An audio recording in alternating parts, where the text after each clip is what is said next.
Hi, folks, and welcome to Rewatch. Here, I will go through all the TV shows, giving it sometimes my second rewatch ever, which in this case would be the Clone Wars. This is the Clone Wars movies I'm going to start off with.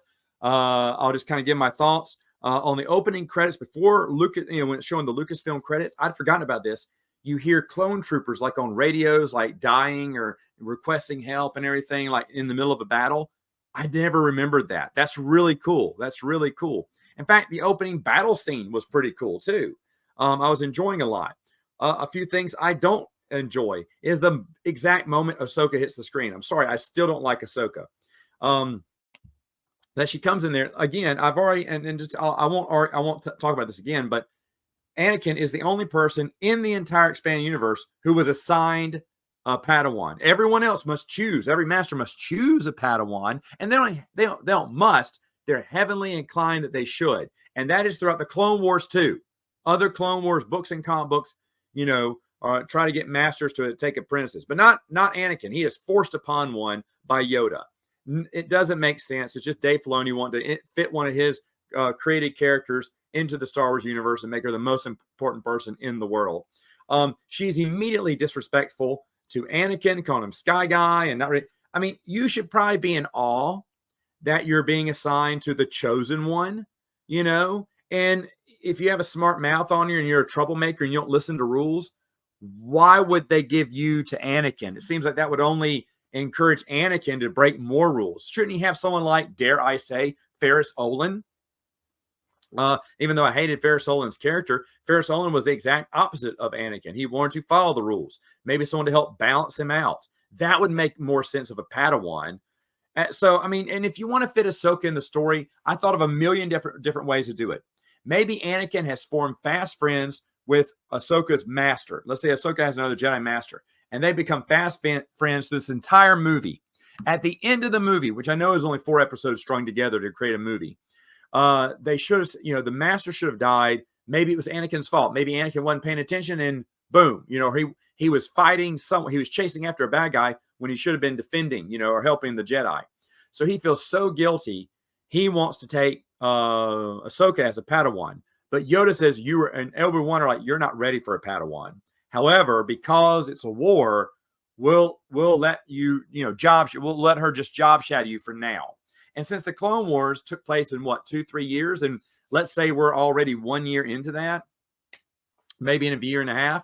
So who cares if for 12 months she's just temporarily assigned to Anakin, and maybe and that would be a good story because they're not apprentices yet. They're not a master apprentice yet. Maybe Ahsoka doesn't know that she wants Anakin. Maybe she's intimidated by the chosen one. Maybe later on when she decides she wants to, that's when she decides to leave the order for a short time. And there's always breakups and everything between them where that looks like they're going to finally make the connection and then don't. And that's how she gets to hang around just as a third wheel, I guess. But she totally destroys, and I've talked about this before, so I'm not going to harp on it, totally destroys the camaraderie between Anakin and Obi-Wan, which is what we should hear about in the Clone Wars. It should be just the two of them. Not the two of them and some little annoying girl in the backseat going, are we there yet? Are we there yet? Hey, Sky Guy, are we there yet? I hate that. I hate that. But like I said, the ongoing banter with Obi-Wan and Anakin in this was pretty good. Jabba, the movie is bad. It's as bad as I remember. But Jabba refers to, and the droid translates it, his son is my little pumpkin muffin. Pumpkin muffin. And then Obi-Wan is pumpkin muffin. I know that's supposed to be for last. Jabba doesn't talk like that. Jabba doesn't talk like that. And then the other thing is, why even put Jabba's son in there? Maybe make it his nephew. That his Uncle Zero is so upset about that Jabba's like, okay, fine, I'll do something. Shut up about it. No one kidnaps a Hutt. No one tries to blackmail me. Maybe they tried to blackmail Jabba. But don't make it Jabba's son, because even the normie, the normal fan who's only seen the movies, they're going to be like, well, where was his son in Return of the Jedi? Stuff like that. Don't even do that.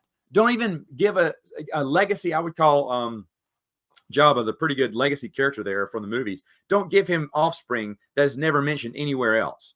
It's just dumb. It's just dumb. Of course, them calling him Stinky and making little poot jokes around him. Yeah, just hilarious. Let me hold my sides here while I laugh. There is a cliffside battle in this where the stormtroopers are going up the cliff to attack the separatists. That was really good.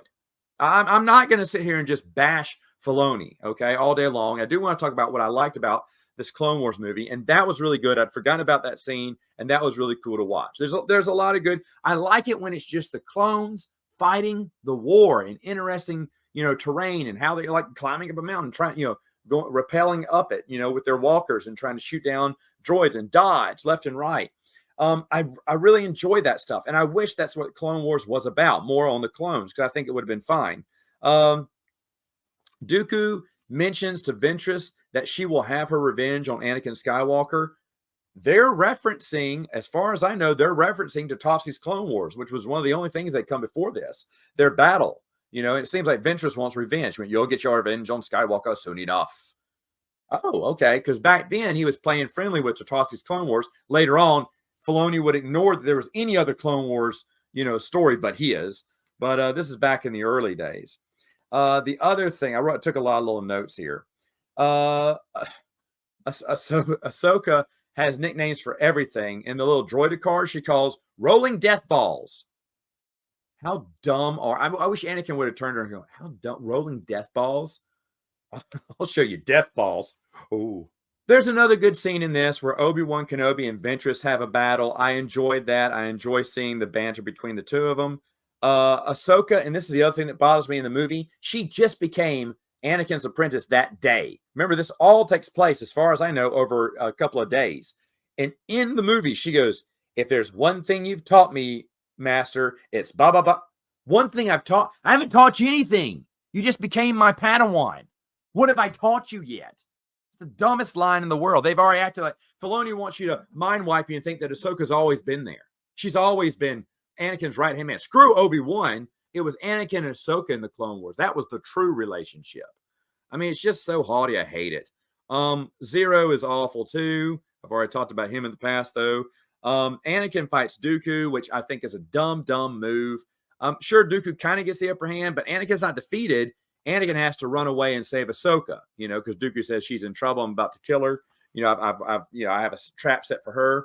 And by the way, she's taking out those little I can't remember what they're called, the Magna droids, the Darth Grievous's bodyguards. She's easily fighting them, really, because Obi-Wan had a lot of trouble fighting them in Clone Wars, the movie, Attack of the Clones.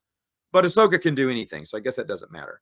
But anyway, Anakin's already fought Dooku. Now, I mentioned the problem with this, right? Because in the third movie, Obi-Wan goes, this time we do it together. And Anakin should have said, well, I've already faced him. So I know I can handle him now. So don't worry about it. Are you still talking about that first time we met? And that's so dumb. And I've always hated that. Dave Filoni has no respect for continuity between the movies. I'm not talking about the EU, between the movies.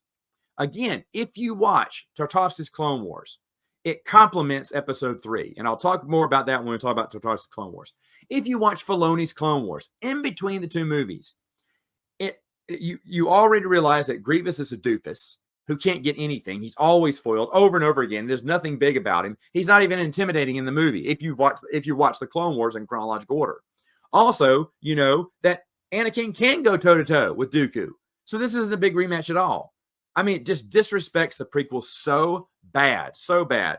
It's another one of the reasons I just don't like Filoni. I don't think he has respect for Star Wars. He just wants to promote himself and his characters. Anyway, that's basically all I had. Overall, I mean, the soundtrack is pretty atrocious too. I really didn't like it. Of course, John Williams didn't do it. I remember the first time I saw this in theaters.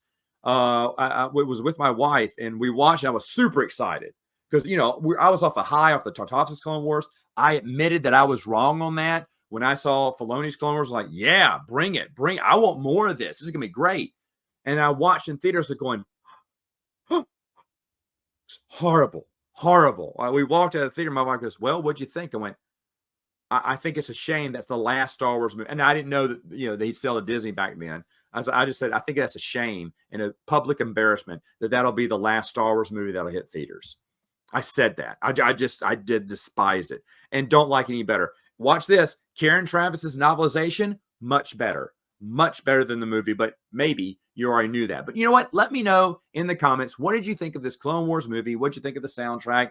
Are there any other, like I said, there were a few good action scenes, a few good things to pull from it that I liked, but overall, garbage. All right, folks, that's it for now. See you next time.